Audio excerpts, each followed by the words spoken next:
This vegetarian chili is so incredibly hearty that you will never miss the meat. Start by dicing the eggplant into bite-sized cubes. In a bowl, add a teaspoon of salt and mix with your hands so all the cubes are salted. This step removes the strong taste from the eggplant and gives it a more neutral taste that absorbs all the flavor of the chili.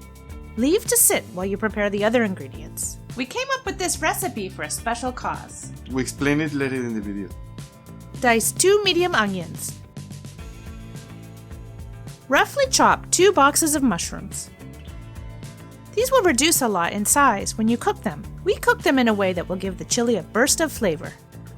Dice 2 stalks of celery and 2 large carrots. Don't peel the carrots, just clean them well. The peel has a lot of fiber and nutrients. Press 3 cloves of garlic. If you don't have a garlic press, chopping it is just fine. We like to top our chili with cilantro, but we also love to use the stalks for flavoring the chili.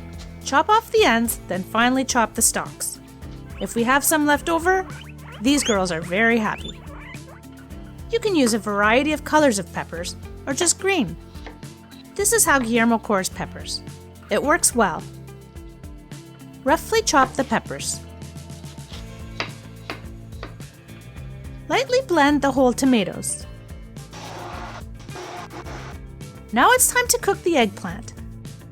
Add a tablespoon of olive oil and mix with a spoon. In a large pan on medium heat, add a tablespoon of olive oil and the eggplant. If you don't have a large pan, cook in batches. The eggplant is done when it's nicely browned. Set aside. Add another tablespoon of olive oil to a pan on high heat, then add the mushrooms. Add a pinch of salt and 1 teaspoon of dried rosemary. Your kitchen will start smelling really good now. Cook until all the water has evaporated and the mushrooms are browned. Set aside. See how much they reduce? They're full of flavor now though. Try one. When making this chili recipe, you'll want to use the biggest pot you have. Ours is 5.5 quarts. That's 5.2 liters. Add 2 tablespoons of olive oil to a pot on medium-low heat. Add the onion and cook for 10 minutes until golden brown. Add the garlic and cook for 30 seconds. Add the cilantro stalks and cook for 1 minute. Now add the cumin, rosemary, fennel seeds, smoked paprika, and chili pepper. We use ground chipotle pepper. You can adjust the amount of chili pepper according to your taste. The chili we made is quite mild. Add 3 bay leaves and a tablespoon of cocoa powder, then stir to combine.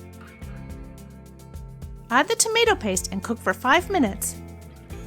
Then add the 2 cans of blended whole tomatoes.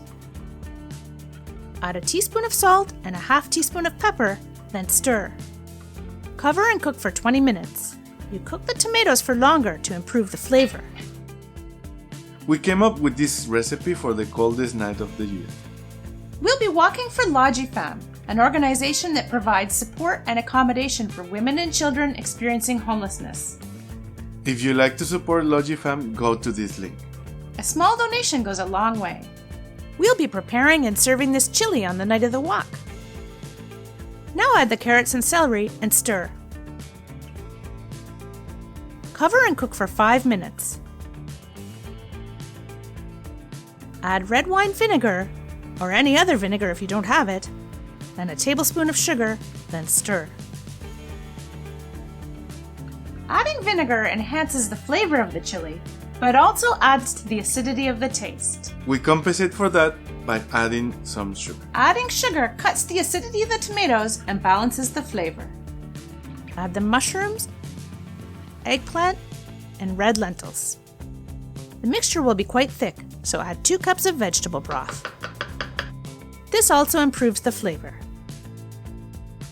Add the peppers and the strained and rinsed beans. Eating beans and other legumes contributes to living a long life. They're packed with plant protein, which is healthier than animal protein because it has more nutrients with fewer calories. Mix everything together and cook for a half hour, or until the lentils are soft but not falling apart. This will give you a nice meaty texture. Remove the pot from the heat and check your seasoning. We added a little more sugar as the taste was still a tiny bit acidic. The chili is ready for serving. This chili tastes great right after you make it, but it's even more fantastic the next day. Topping with pickled onions gives an extra burst of taste. We have a video on how to make them. We also like to top our chili with cilantro. We hope you like this hearty and healthy chili.